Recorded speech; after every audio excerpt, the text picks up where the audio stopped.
December 21st, 1968. The shortest day of the year, but in significance, perhaps one of the longest in the flow of history. This is Apollo Saturn Launch Control. We are still go at this time. T-minus 15, 14, 13, 12, 11, 10, 9. We have ignition sequence start. The engines are armed. 4, 3, 2, 1, 0. We have commit. We have liftoff. Liftoff at 7:51 a.m. Eastern Standard Time. We have cleared the top. Tower clear, 13 seconds. The United States was undertaking the most distant voyage ever attempted by man. For the first time, 3 Americans rode the Saturn V moon rocket. Following Houston, you are go for staging, over.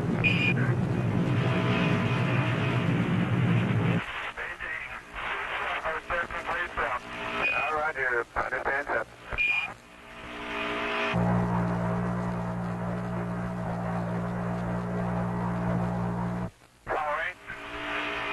We hear you loud and clear, Polly. Okay, the first stage was very smooth, and this one is smoother.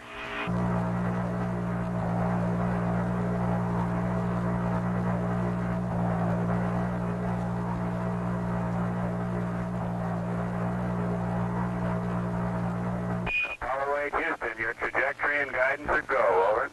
Thank you, Michael. Yeah, you're looking real good, Frank. Frank Borman, Jim Lovell, and Bill Anders were about to leave their cradle Earth and face the infinite frontier. Apollo 8 Houston. Go ahead, Houston. Apollo 8, you are go for TLI, over. Roger, understand. We're go for TLI.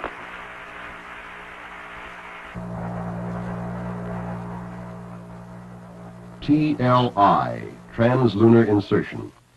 This was the commitment. Borman, Lovell, and Anders were ready for the maneuver that would send them to the moon. As the world listened and watched, its people were overtaken by a new awareness, an awareness that they were perhaps witnessing the overture to the ultimate destiny of man. Lovell confirms ignition. And the thrust is okay, Booster says. On board the spacecraft and in mission control, the men of Apollo 8 watched the readouts. Velocity buildup in feet per second. The numbers snowballing toward the velocity that would allow the spacecraft to escape Earth's gravity. And Borman says we've got SECO. Cutoff was right on the second. With the cutoff of their third stage engine, Apollo 8 was traveling faster than had any men before, a coasting uphill climb against the pull of their native planet. Now the third stage, the S-4B, was just useless mass to them. It was jettisoned, then later placed into an orbit around the sun. The crew of Apollo 8 turned around for a look. Houston, Apollo 8, how do you rate? You're loud and clear, Frank. How are you? Roger, we're loud and clear. We've taken pictures of the S-4B. The post-separation sequence is completed, and we seem to have a high gain. Give us clues to what it looks like from way up there. Roger. I can see the entire Earth now out of the center window. I can see Florida, Cuba, Central America, the whole northern half of Central America, in fact, all the way down through Argentina and down through Chile. Hey, you picked a good day for it. Houston, for information, I'm looking through the scanning telescope now, and I see millions of stars, most of them vending from the S-4B. The crew of Apollo 8 now settled down to the routine of the outward flight. Systems checks, observations, navigational star sightings. Jim, they've just been looking at your marks with respect to accuracy, and they figure they're within a couple thousandths of a degree of the theoretical optimum. Lovell's proficiency in navigating the spacecraft with its onboard optical instruments would eventually earn him the nickname the Man with the Golden Fingers. His speed was such that he would be requested to slow down so that the earthbound machines recording the data could keep up with him. The accuracy of his sightings was virtually flawless, symbolic of the entire mission. A mission so accurate that several of the planned mid-course corrections would be dropped as unnecessary. Astronauts, spacecraft, flight controllers, computers. The precision was fantastic. Then, on the second day out, the world looked in on the crew via television. This transmission is coming to you approximately halfway between the moon and the Earth. We've been 31 hours, about 20 minutes into flight. We have about less than 40 hours left to go to the moon. So Apollo 8 glided on silently, farther from Earth than man had ever before been. A microscopic dot of life in the cosmic void.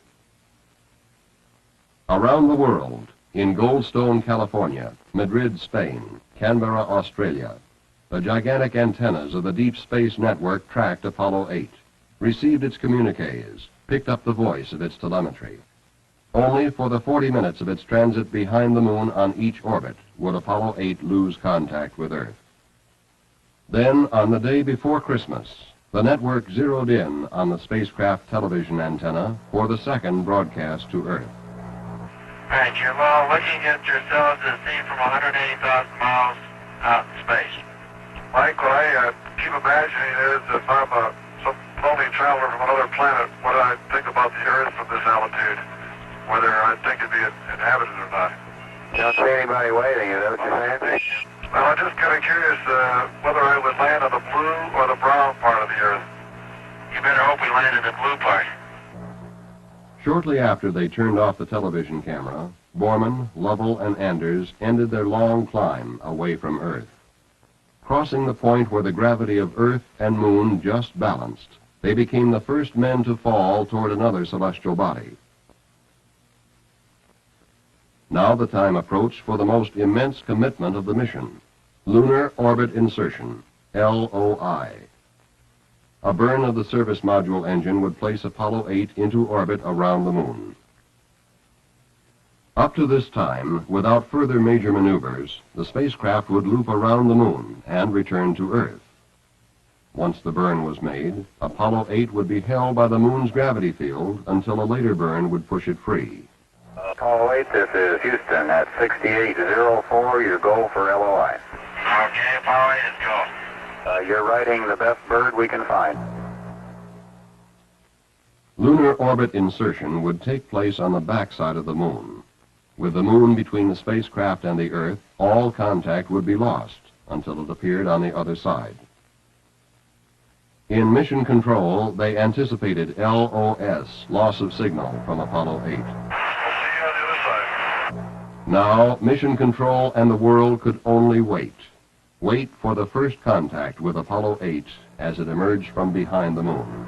We've got it. Apollo 8 now in lunar orbit. There's a cheer in this room. This is Apollo Control Houston, switching now to the voice of Jim Lovell.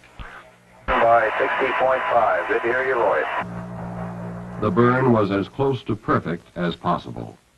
Later burns would circularize the orbit, and the three astronauts would circle the moon 10 times in 20 hours.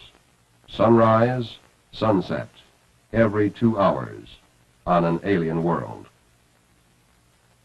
And they would take pictures, still photographs as well as motion picture film, here seen at a much faster rate than orbital velocity. Apollo 8, Houston, what does the old moon look like from 60 miles, over? Okay, Houston. The moon is essentially gray. No color. Looks like plaster of Paris. Or sort of a grayish beach sand. You can see quite a bit of detail. The craters are all rounded off. There's quite a few of them. Some of them are newer. Many of them look like, especially the round ones, look like hit by meteorites or projectiles of some sort. Langrenus is quite a huge crater. It's got a central cone to it.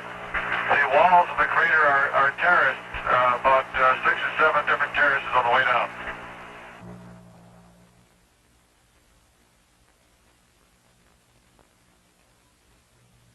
the world saw and heard the first live telecast of the lunar surface.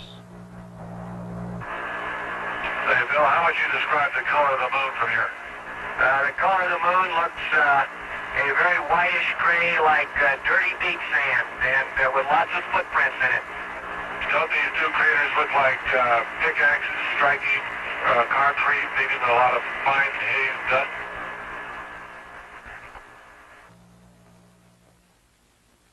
Scientist, engineer, astronaut, the world, all followed the progress of Apollo 8. For this was preparation, an advanced scout marking the way for those who would follow, those who would orbit, those who would land, navigate, track, observe, record, describe. There's no trouble picking out features that we learned on the map. Certainly looks like we're picking the more interesting parts of the moon to land in. The backside looks like a sand pile my kids have been playing in for a long time. It's all beat up, no definition, just a lot of bumps and holes.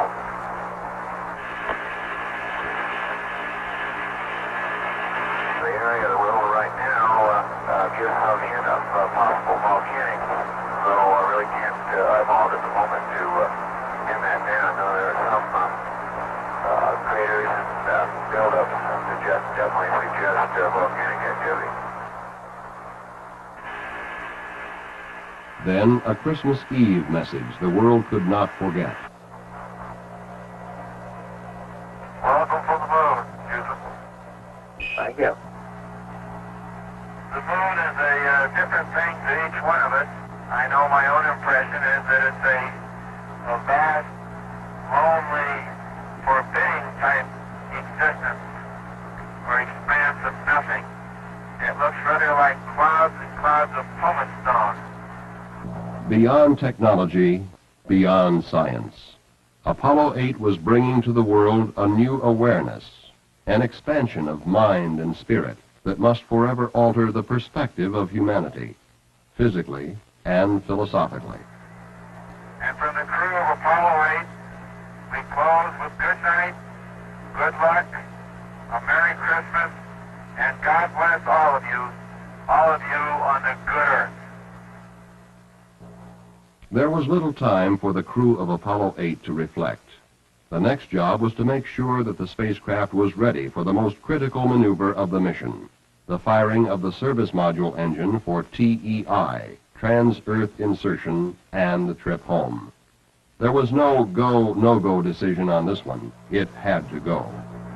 All systems are go, Apollo 8. Thank you. For the final time, Apollo 8 passed behind the moon, out of contact with Earth, for this most critical of all the burns. On the ground, men waited. Apollo 8, Houston. Apollo 8, Houston. Apollo 8, Houston. Apollo 8, Houston. Apollo 8, over.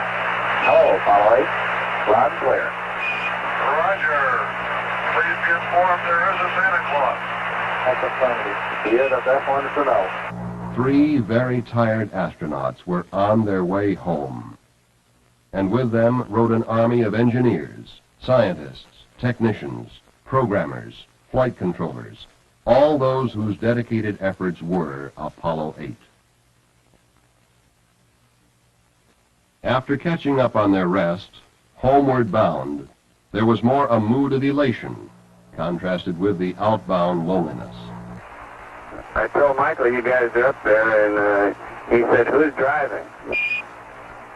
That's a good question. I think Isaac Newton's doing most of the driving right now. We were enjoying the holiday, in the Christian world, Christmas, and we paused for a moment in our celebrations to watch 3 travelers heading home.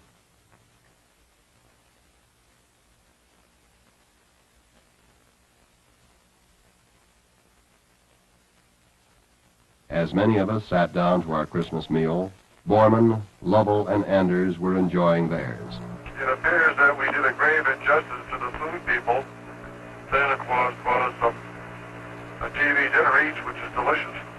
Turkey and gravy, cranberry sauce, grape punch, outstanding. Roger, Jim. Glad to hear it. You know, we're down here eating cold coffee and bologna sandwiches.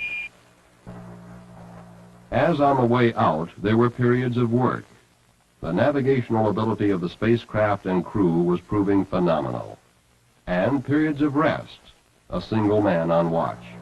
Well, Ken, that just leaves you or I. How about you and I? Anything exciting happened today? Real quiet down here. Everybody's smiling. Everything's pretty calm, like it should be on Christmas. Very good. And Mel says we're in a period of relaxed vigilance. Very good. We'll relax. You'll be vigilant. The final television transmission, 97,000 miles out, farther than man had been on any previous mission, but now tantalizingly close to home. I think I must have the feeling that the travelers in the old sailing ships used to have. We're going on a very long voyage away from home, and now we're headed back, and I have that feeling of being proud of the trip, but still happy to be going back home and back to our home port. Every second brought the spacecraft closer to its fiery entry, the final plunge to the safety of Earth. On the morning of December 27th, the word was given to Apollo 8. The pyrotechnic devices that would separate the command and service modules prior to entry were armed. Apollo 8, Apollo 8. Your go for pyro arm. Everything's looking good. Roger, everything's looking good here, Ken. On schedule, the command module jettisoned the service module to expose the main heat shield, aligned itself to entry attitude, and slammed into the atmosphere at 25,000 miles per hour, faster than man had ever traveled until Apollo 8.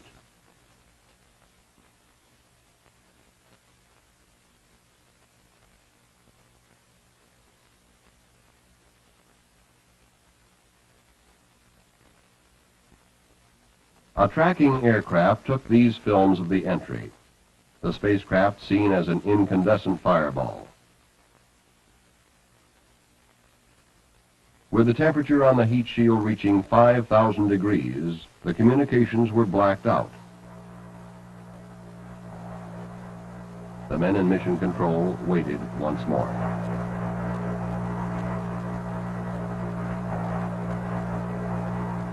Ken Mattingly just put in a call and just frankly labeled it a radio check. He's gotten no responses yet.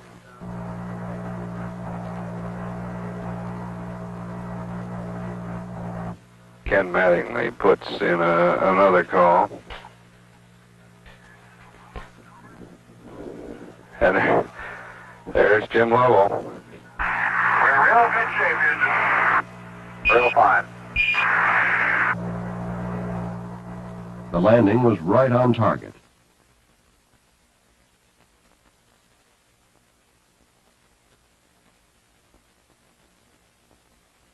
Later, Frank Borman would report passing over the recovery ship as Apollo 8 drifted down toward the sea on its parachutes.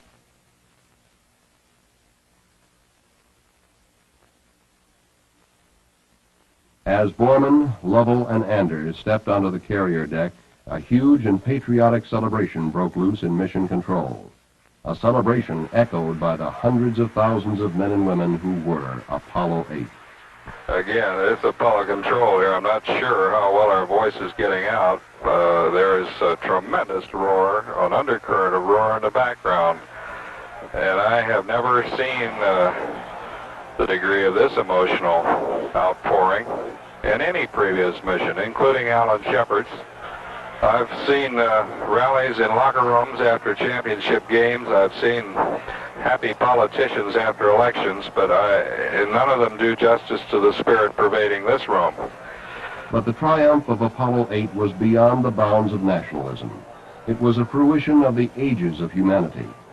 The first Chinese setting off a gunpowder rocket, the Englishman, Newton, the German, Kepler, the Russian, Tsiolkovsky, the American, Goddard. For one moment in history, the nations of Earth were united in the eternity of deep space. In Havana, in Washington, in London, in Moscow, in Tokyo. All of mankind joined 3 Americans, orbiting 60 miles above a stark, lifeless world. In the beginning, God created the heaven and the earth. And the earth was without form and void, and darkness was upon the face of the deep. And the Spirit of God moved upon the face of the waters. And God said, "Let there be light." And there was light. And God saw the light, that it was good. And God divided the light from the darkness. The vast loneliness up here on the moon is awe-inspiring, and it makes you realize just what you have back there on Earth.